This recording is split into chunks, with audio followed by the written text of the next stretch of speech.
All right. Hello, everybody. I know I just did a longer format video yesterday, but it's just been so long since I've done it that I have a lot of books to talk about, so I'll probably do a handful. I guess this week, probably one more tomorrow, and then next week I'll do a few as well. But the book I wanted to talk about today, a little bit more in depth than my shorter form videos, is this The Three Musketeers by Alexandre Dumas. And I'm really excited to talk about this one because, as if you're watching this, you've probably picked up by now that I really, really like Alexandre Dumas.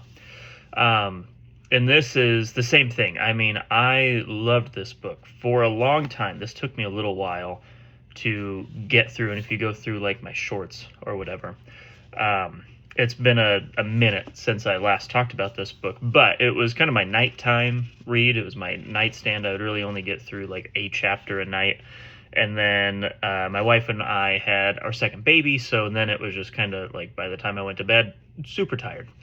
But I finished The Sun Also Rises by Ernest Hemingway, and then I decided to snag this off my nightstand and just get through it.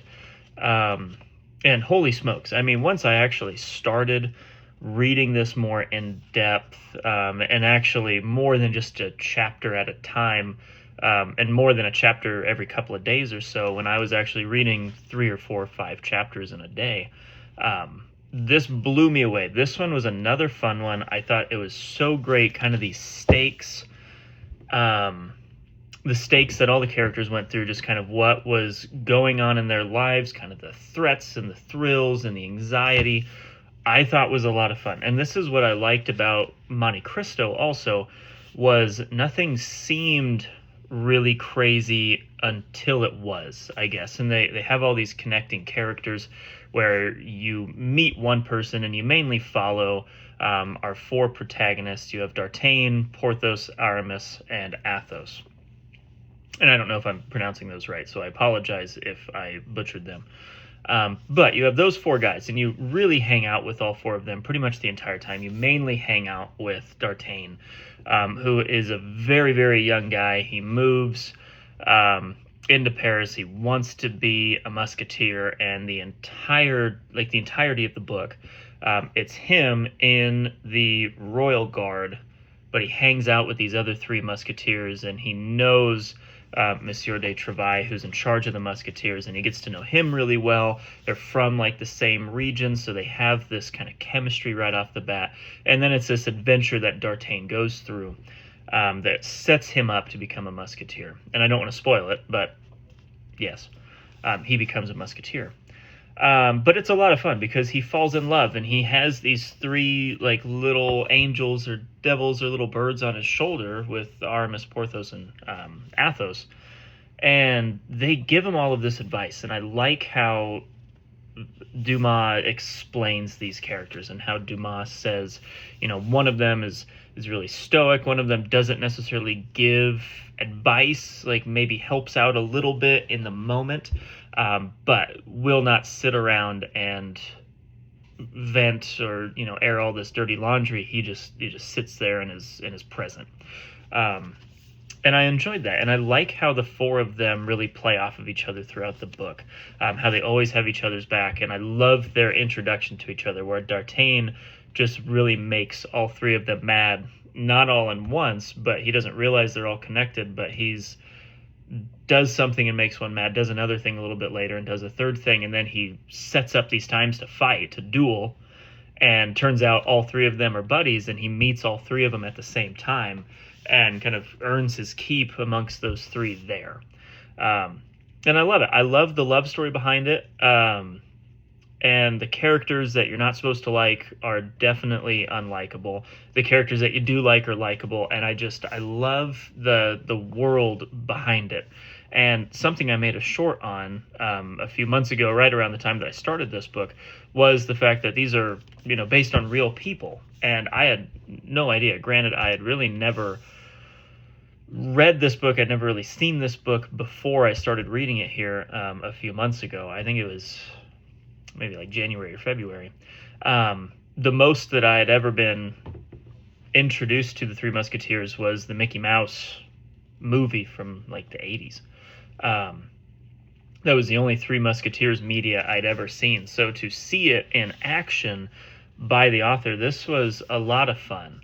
The ending is great. I don't know. I just never felt like there was a down moment. I may have gotten a little bored, but I think that was more me just being tired reading it than the book itself. Like, it keeps you on your toes, even in, I would say, like the more boring times, that it keeps it going. Pacing is really well done in this book, I thought. And I like Dumas a lot.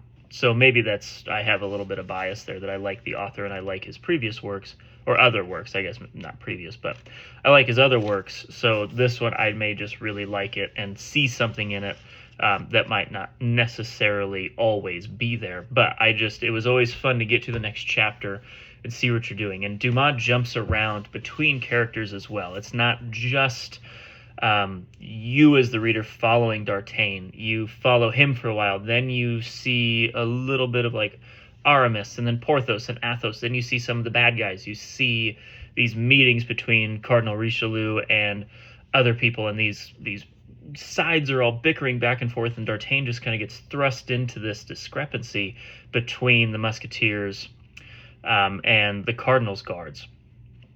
And it's really interesting to watch that. And even by the end, again, I don't want to spoil too much, but the conclusion of D'Artagnan's relationship with Cardinal Richelieu is incredible. And it's not at all what I thought, I guess, would happen or would have happened between two people that were going through what they went through leading up to the end of the book. It was just a ton of fun. It was really great. It always kept you guessing, and just this confidence in these four characters, that they were just suave, they were sophisticated, they knew what they were doing even when they didn't, and they were just real, like, I don't know, and you think of somebody in the 1600s with the wide hat and the feather in the hat and the rapier, the sword, this is what you picture. Like, this is now what I see when I think of those kinds of guys from that time period, the Musketeers. And it was an incredible read. It was a ton of fun. If it wouldn't have been a nightstand read, I probably would have gone through this so much faster than I did.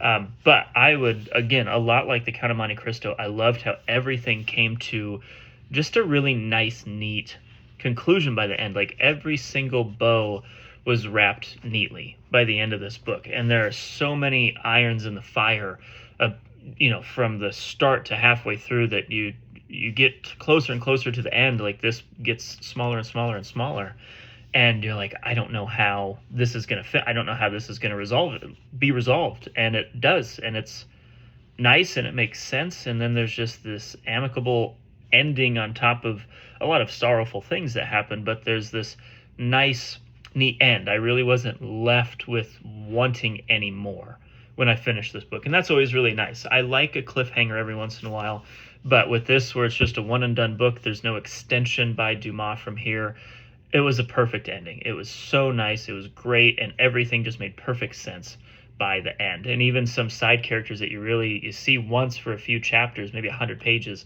and then even in the end, he's brought up again. There's his name skips my mind right now. I think Bonacieux.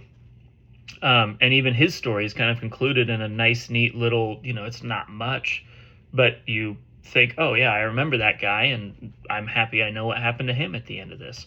So it's a fun book. Again, I think this one would be a great one to start with, especially if you're getting into Dumas. The Count of Monte Cristo is pretty significantly larger than this, longer. I would recommend this to get into Dumas' writing, kind of his jumps between characters, his character development, his world building. I think, for me personally, this would have been a really good spot to start with Dumas' work, to go from this and learn some of the ropes, and then jump into something as comprehensive and as large and as daunting as the Count of Monte Cristo. But this is phenomenal. I would 100% recommend this to anybody. I 100% will probably talk about it. Being a history teacher, this is something that will most likely pop up at some point in my world history class. So thank you so much for watching, and I hope you all have a great rest of your Thursday, Friday, and weekend.